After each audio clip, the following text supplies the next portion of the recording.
This was an unbelievable, shattering defeat for Hillary Clinton. Now, Chris Matthews, he had declared, Monkey Man, had declared that if Obama wins, it would be the biggest story in the world. No, he was going to pursue that storyline. Sitting next to him was Bathtub Boy, who doesn't care anything about Obama. He's in the tank for Hillary. And he was so visibly pained. Most of what we've seen over the years from Iowa, Chris, has been about interpretation and momentum, because these are so, on the practical scale, almost irrelevant to the nominating process. What? They're about momentum and publicity and who gets Chris. to wear the badge and who gets to wear the yellow yellow overall here, the yellow vest as they bicycle through the Tour de American politics. But what happens if those numbers were to hold up in whatever order, where the Democratic vote is split 34, 33, 32? Don't you have three winners there? Is the person who's 1 percentage point ahead really able to claim that they're the leader in this race? Let's see. She comes in third. 2 out of 3 Democrats don't vote for her, but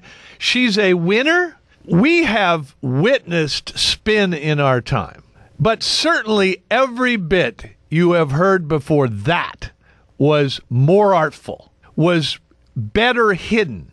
The lie was better hidden than that lie, which was right out on the surface for anybody to see. If you just looked at the number of caucus goers that turned out for one of these candidates, that it could be a clear victory. But when it comes to the delegate count and who wins the percentage, that's where it could be a different story. Keith? David Gregory doing the inside the numbers in the complicated process that is the caucuses in Iowa.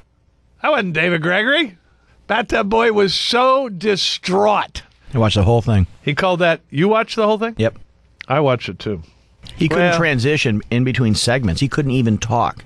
He was completely screwed up. Blithering. Oh, yeah. Blathering. It was hilarious. Bloviating. Trying to cover. Remember that interview he did with her? He was sitting at her knee. That was an interview. Well, it was a video press release. He's been in the tank for her, and he just could not face the reality. At the moment, the hard numbers suggest that the senator is in a tie for second place. At the moment. But if we look at this board long enough, it's not your eyes playing tricks on you. The percentages and the leadership changes. It's that tight. No, it's not. You don't know. Go back to football. Shouldn't he be on Sunday night talking about Roscoe Parrish and another chicken and waffle moment? He tried to inflate and conflate the Clinton loss into something else, but there was just so much reality. I'm telling you, Keith, history, this is Lexington and Concord. This is going around the world right now.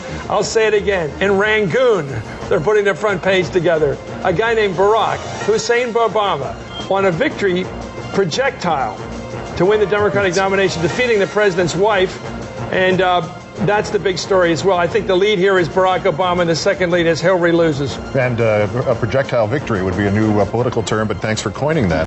Yeah, Bathtub Boy, Angry Rich, felt like projectile vomiting at that moment, didn't he? What was the look on his face? Did he go ashen on us? He looked like an amateur. Well, he is. It's like he regressed. It had to be difficult if he looked on Daily Kos last night when the people who love him were skewering him left and right. I'm reading some of that right now. What the hell? I mean, what the hell was Keith? Bathtub Boy has continually belittled the Obama win here tonight. And you've got a guy who a major network is allowing to go on to pontificate about it, who is in complete and utter denial. Well, I mean, and also, I mean, as we're looking at the analogy to 1932 and the choice between staying with Hoover at the start of the Depression and moving towards FDR and this extraordinary, what was then at least seen as an extraordinary social change. It wasn't an improvement. It wasn't finding somebody smarter than the guy we have in office. It's taking us out of the rut and taking us to a new place. The biblical term for it, since we're in a biblical era, is deliverance. I don't know about that.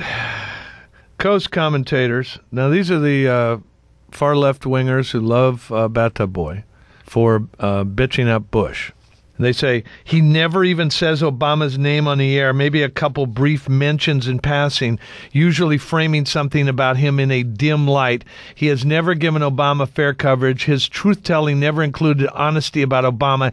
You would never have known he was running for anything, let alone president, by watching his show. I lost respect for Bathtub Boy for that reason. NBC News has projected, as you heard, Barack Obama as the winner of this Iowa caucus at 36%. Those other numbers are as close as you would suggest they would be, 31 and 31%. Barack Obama. We haven't said that name much, have we? Kos commentator. Bathtub Boy is a Hillary hack. The guy never even mentions Obama.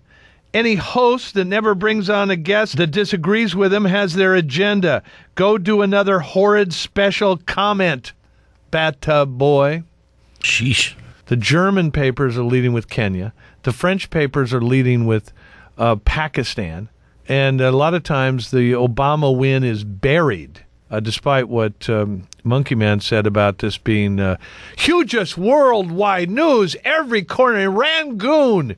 Let me just check Rangoon, as a matter of fact. 30 years of hard news experience. Take that, Vanderbilt boy. Be like Switzerland and sort of try to be neutral. Yeah. You're with John Gibson. Yeah.